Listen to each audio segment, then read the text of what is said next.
And we're back for another year, a new year. Gonna do this again, keep doing this, and see how far we go. I hope everybody had a good holiday season, having a good new year so far. So new year, new series, or new season for this little show we like to call the FiftyNiner Winder Show. This is actually, this is gonna go in the books as the first episode of season 2. I've actually filmed the whole first episode, and I'm gonna scrap that. I might be able to salvage some pieces of it, but I don't think that it really had enough. It wasn't giving you, the viewer, enough for your attention. So I figured I'd just call it a dress rehearsal type thing. Basically what we did is I wound a set of pickups and we boxed them, and I went over the specs on them, and they'll be on the site shortly to be available for buying if in the ready to ship section. I'll throw a little clip of those pickups at the end of the video so you can see what we did there. I did also a book review on something, and I didn't really like the way that I did that. So I scrapped the whole episode. So this will be the first episode of season 2. What we're gonna do, I actually happen to have two 335's here. And one is the Epiphone and one is the Gibson. And not like it's not a gear review per se, and it's not a super scientific, nerdy, sound comparison with you can go as crazy as you want with all the specifics to get, and then someone's going to comment and say, oh, you should have done this, you should have done that. We're not going to try and get all super scientific on this. I'm just going to play them. I'm going to go over them a little bit, and hopefully we can capture something with the room mic, which is the camera, which is my phone, and the mic. I've got a mic on the cab, the usual SM57. Off center. On this would be the Cannabis Rex, Eminence Cannabis Rex. So we're playing through the Bogner again. It's a great amp, and it's great for lower volumes as well. And it just sounds really good, man. Like, you can have the green channel, and I throw on an ODR1 on there, and it kind of gets me into that deluxe reverb gainish kind of thing. Probably not exact. If I actually had a deluxe reverb here to compare, we'd hear the difference, but it kind of gets me that vibe, that feel on the string and in my ears. So that's what we got going on here. So that's going into the DAW, and we're getting the room mic as well. I'll mix both, and hopefully we get decent sound and you could hear the difference. They're both really good sounding guitars. For example, like the Epiphone here, we got. I'll turn the volume down on this. So this would be the Epiphone, inspired by Gibson, so the newer ones. In Iced Tea, the limited edition Iced Tea burst color. Everything is stock on it. And the other one's a Gibson. The thing about these is because they're constructed pretty much the same way as the Gibson 335's, with the pressed ply tops and the whole thing. Acoustically, they sound very similar. I always felt that these are the closest to their Gibson counterpart in the whole Epiphone range. Like these and the 339's are pretty cool too. Doing setups and stuff for over a decade in my area. I've worked on a lot of Epiphone 335's, 339's, Casinos, Sheratons. They're all really good. And I've worked on a lot of Gibson 335's too. Old ones, new ones, everything in between. And they sound pretty close acoustically. And then once you plug them in, that's where you start to get differences. But one thing I've noticed with the new ones, so this one, I think it's a 2022 or 2023, I'm not sure. it's fairly new, right? It's 2022 to 2024, somewhere in that range where this one is from. And I've noticed that like they've really stepped it up, like the pots and the you know the electronics. The switch still kind of, I think the switch on these Epiphones is the weak point, where it's probably going to end up corroding and stop working after a couple of years, whereas the Gibson will just keep working. So every time I've ever had an Epiphone, so I cut my teeth in the Les Paul thing on Epiphones, as many people did, right? And I would gut them and rewire the whole thing, put new pickups in. And as soon as you swap the pots for CTS pots, better switch, better pickups, it would just bring it to life, right? And what they're doing with what Epiphone's doing now, like the pots are like CTS quality. They look like they're built like CTS. The switch is still the old style. It's the weak point, but the pickups is the big one. I've never felt the need to change these pickups. I've even changed pickups in a customer's 339. He really wanted to change the pickups to my 557s. And I felt that the pickups that were stock, which are the same pickups as in this 335, were pretty good. Like the old ones with the brass base plates, I forget all the names from Epiphone, they sounded dark and muffled. And that's sort of how I got into winding pickups, is I was trying to open up the sound of an Epiphone pickup, brighten it up and open it up a bit, because you take the cover off and it's a bar of soap in there, right? And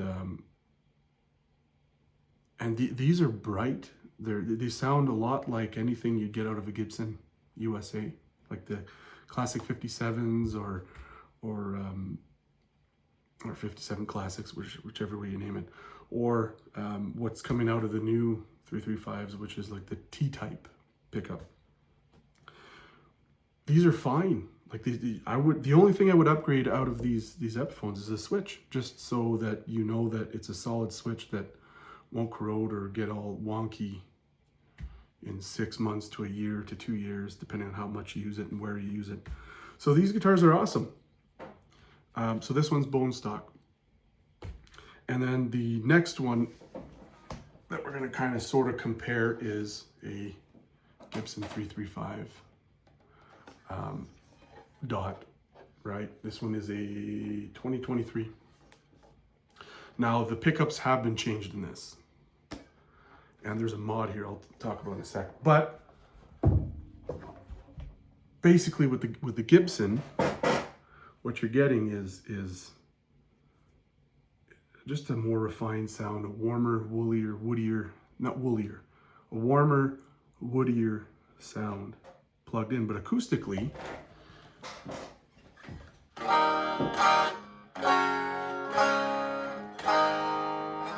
right?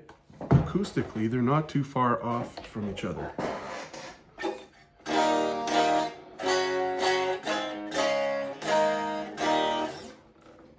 The Gibson has a bit more body to the acoustic tone, whereas the Epiphone's got a little less meat, you know, in the less body in the tone, and it's a little bit brighter. And one thing I've noticed of a lot of, pretty much all the import guitars, especially new ones coming out of China that are decent, they all have this inherent brightness and tinniness to the sound that you can't really get rid of.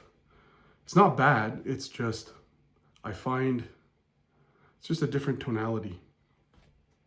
But they're still really great guitars. So the only things I'd mod on one of these, really, as a pickup maker, I wouldn't even, I mean, you could change these out, but these are decent for what this is. The only thing I'd change is the switch for CTS, and you're pretty much gig ready. The tuners on here aren't too bad. They're actually better than the ones that were on this Gibson. But they're not too bad, but they're going to be something that's going to give out probably, right? But if you string it right and your nut isn't binding, shouldn't have an issue staying in tune. The Gibson, on the other hand, the stock tuners they felt loose and wiggly and they wouldn't hold tune. So we changed this on this one, and just basic old style tuners. and conversion bushings. And you can see here, they sent me 5 correct ones and 1 incorrect one. So I'm waiting on the replacement for this one. But and we did change the pickups on it. So here's the story about the T-types.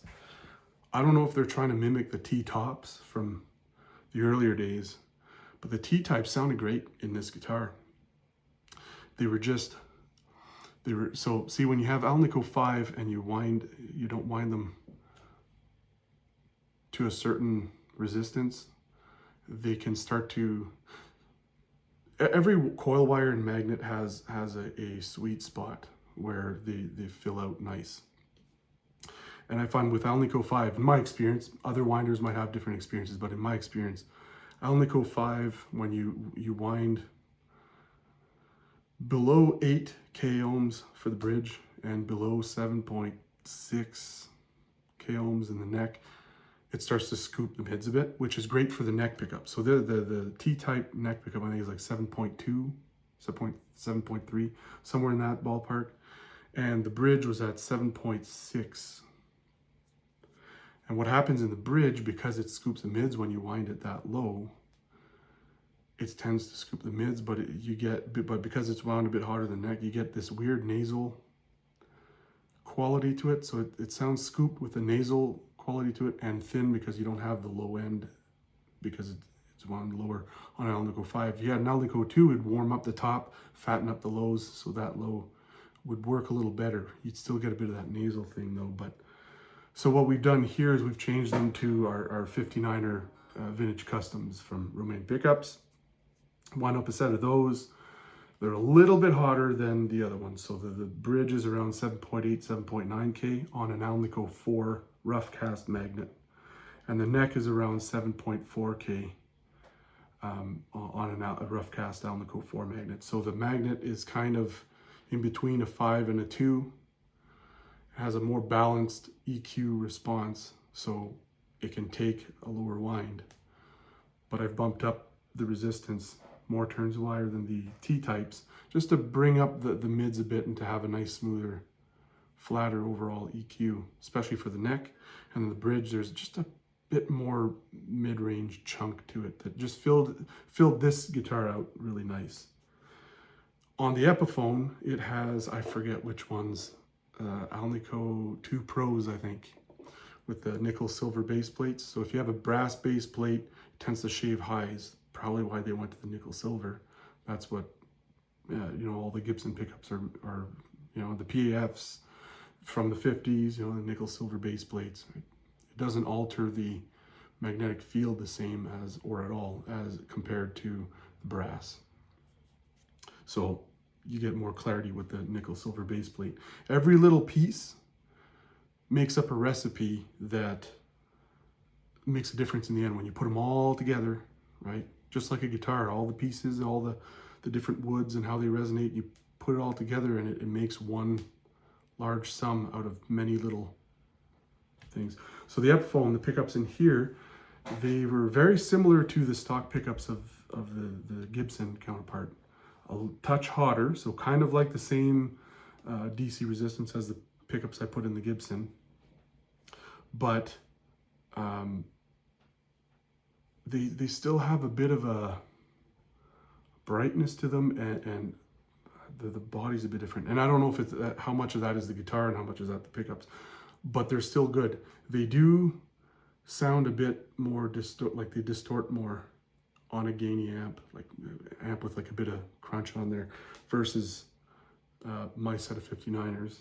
But they are made different materials, different metals, and like the screws and all that, compared to mine, which I try to follow as close as I can humanly possible, which is damn close to the PAF stuff, right? All the right materials and the right everything. And you get a different result. And there's just more of a 3D element to these versus the Epiphone. But they're both great guitars. One thing here is you can see where this one's not as bad because I did change the pickup ring, so it sits a little bit flatter, but they come stock really angled. So your screws far, like a lot further away from the string than the back side of the pickup here. One trick to do, this is, I don't know who started it, but it's a trick I've done for many 335s for customers, and I've done it to this one, is, I don't know if you could see that, but the pickup ring is stock, but you just flip it. So you take the pickup out of the pickup ring and remount it backwards so that the pickup is installed correctly, right? With the screws by the neck, but the pickup ring is backwards. And what it does, it flattens out this pickup, the neck pickup, instead of being too angled, right? And it does affect the tone a little bit, right? So that's a good tip. If you got a 335 and your neck pickup is super slanted, just reverse your pickup ring. It flattens it out. It's a free mod. You don't have to buy anything, you just do that. So I've got a loop playing on the Ditto, and I'm just gonna like wing it, like just, you know, we fly by the seat of our pants here with the content, with what we're gonna say and what we play. And so I'm just gonna wing a solo-y thing over top of a loop that I've pre-recorded. I'm gonna play with the Epiphone, we'll play with the Gibson, and then we'll just close this off. And I don't know, hopefully you kind of see something or hear something that you like more. Maybe you like the Epiphone sound more. Maybe you like the Gibson sound more. You know, it really doesn't matter. In the end of the day, all that matters is that you like the way your guitar sounds. It doesn't matter what you paid for it, what it's worth, what name is on the headstock. If it sounds good to you, nothing else matters. And if you don't like modding guitars, then don't mod them. I mod guitars, usually. And you know, what I do with my guitars, what you do with your guitars, is none of our business. So let's find my pick, because I lost my pick. Ever notice, as guitar players, we're constantly losing picks? Found my pick. One quick note. For years and years and years and years, I played the cat tongue picks, the brain picks. Sometimes they say brain, sometimes they're cat tongue. They're just really grippy. I used those for like 15, 20 years. I switched to these Dunlop flow picks a while back and haven't looked back. These sound awesome. They feel great, and you can use the sharp edge, or you can use the dull edge to get different sounds. My only gripe is they wear out quick, but I've tried switching picks and I could never find a pick that I can commit to, and this is the first time in 20 years. So picks are cool. So this is the loop.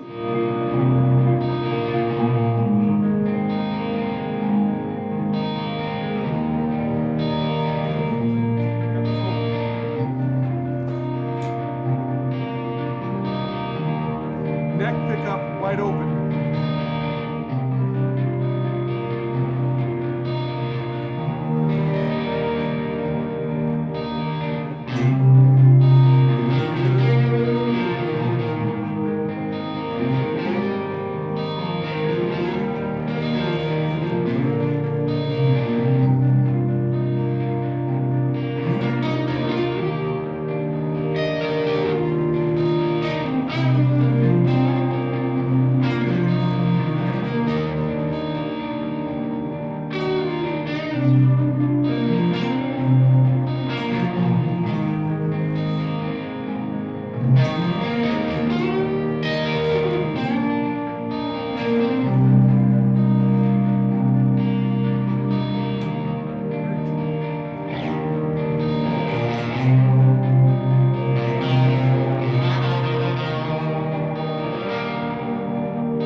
pickup.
Don't know if you heard any difference there, but the Epiphone brighter, the Epiphone sounds brighter and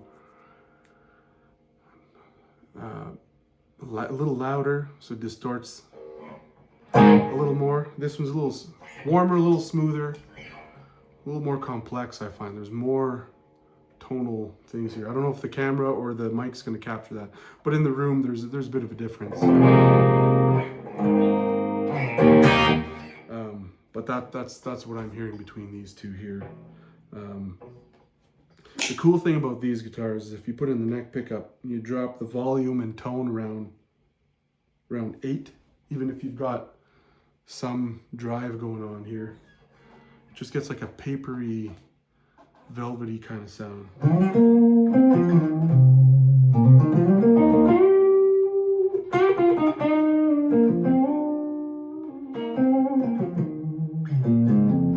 You know, versus if you crank.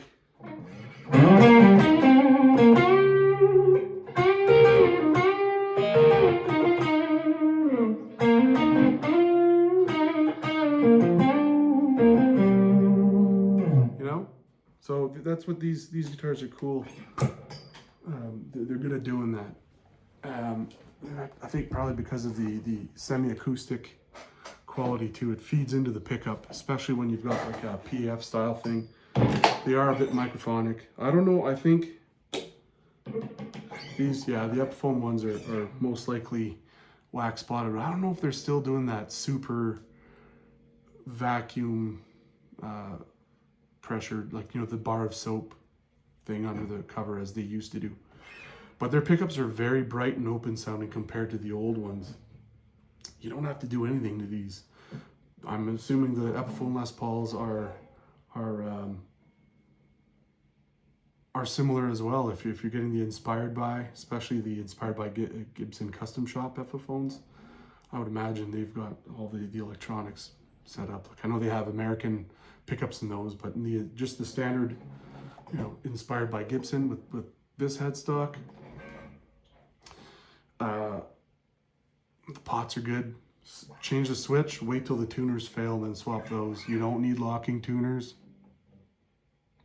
Just restring your guitar properly and you won't need that, unless you got a whammy bar. This one here, if you roll it back to 8 and 8, you'll see that it still has a lot of output and bite.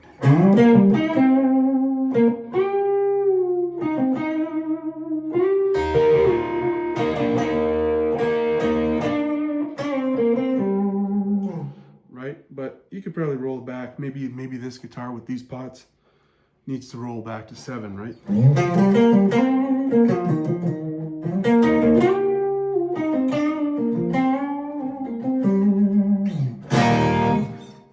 Maybe that's all it is.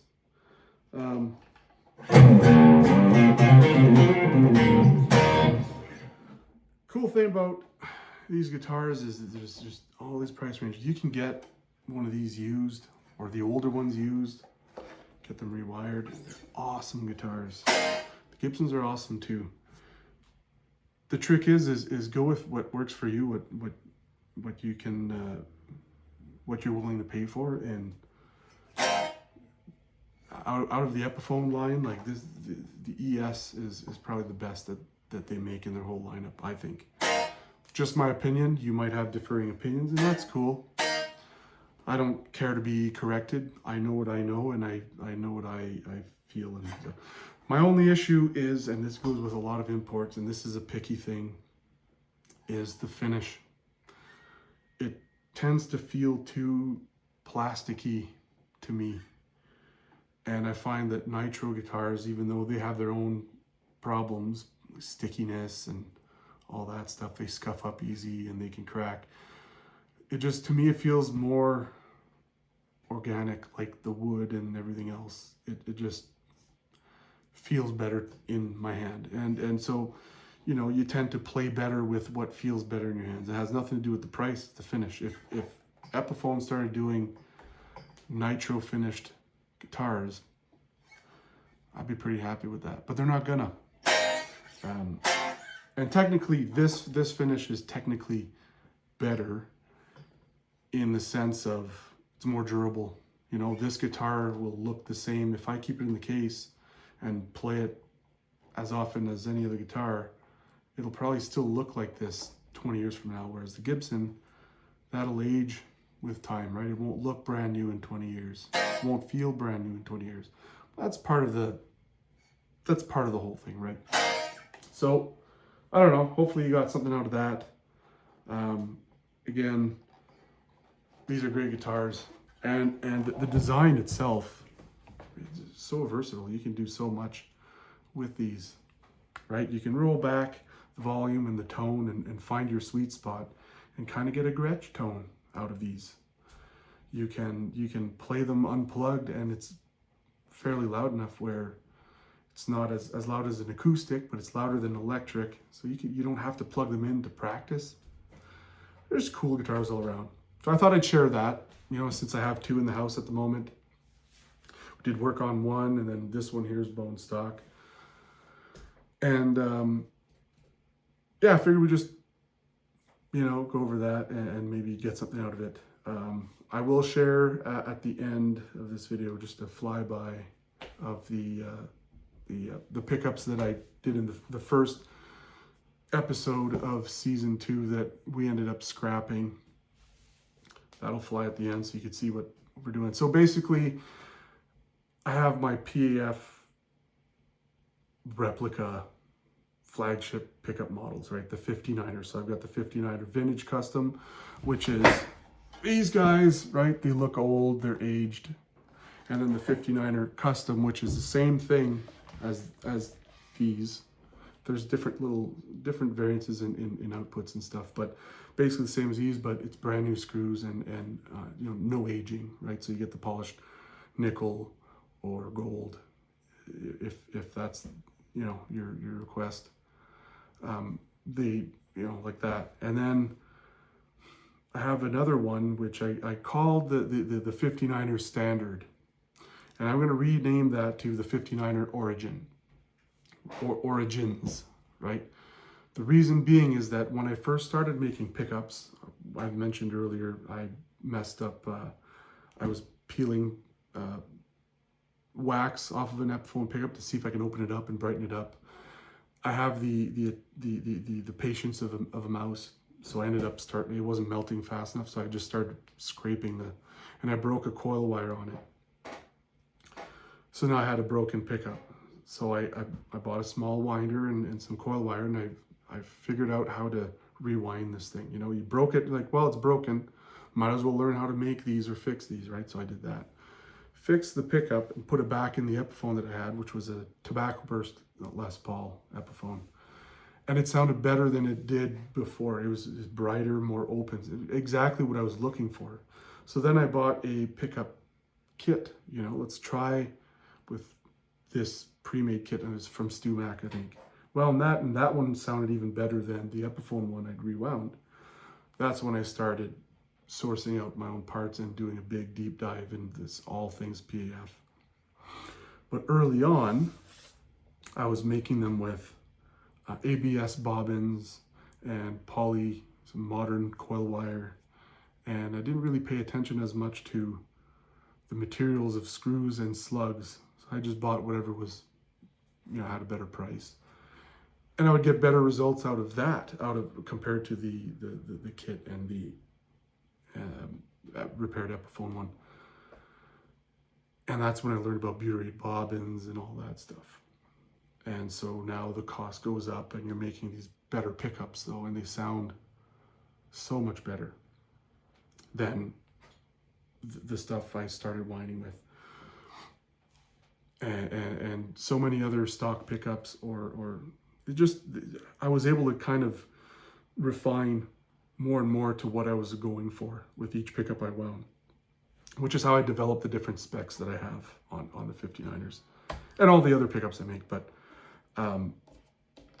so the whole point of the 59er Origins set, which is currently the standard, I'm going to X that name, change it to Origins, is I'm using ABS bobbins on those, but the same string spacing, so the size, the shape inside the bobbin that the coil wire fills out is the same as the butyrate bobbins. So you're going to get very close tones to that. And I'm using the same base plates. We got chrome covers on those. Basically with the Origins, I'm trying to shave costs in areas that won't affect the overall quality of the product and quality of the sound, to try and get the price down, to maybe make it a little bit more accessible, lower price point, that sort of thing. So that was the breadth of the first episode that we're scrapping. And I showed the boxing of it and stuff, and it just didn't seem like I gave enough. So those are going on the site. I'll do a flyby at the end of this video, and we'll go from there. Aside from that, thanks to anyone who's viewing. Our numbers are still super small, but for me it's really big because we're growing slowly. So thanks to anybody who's still watching. Thanks to anybody who's recently subscribed. If you're watching this and you like hanging out here, and you want to help out, you can always click on subscribe. I don't spam. It's probably a video a week or less. But what I really want to do, especially this year's, is to really make a point to give something out of every video where you're getting some information or something you can take and apply to your own guitar playing, or your own guitar has mods or whatever. If you have any questions about pickups, hit up the site, links down there. And don't be afraid to shoot me an email, ask a question or whatever. And so here's the kickoff to season 2, and we'll see you next time.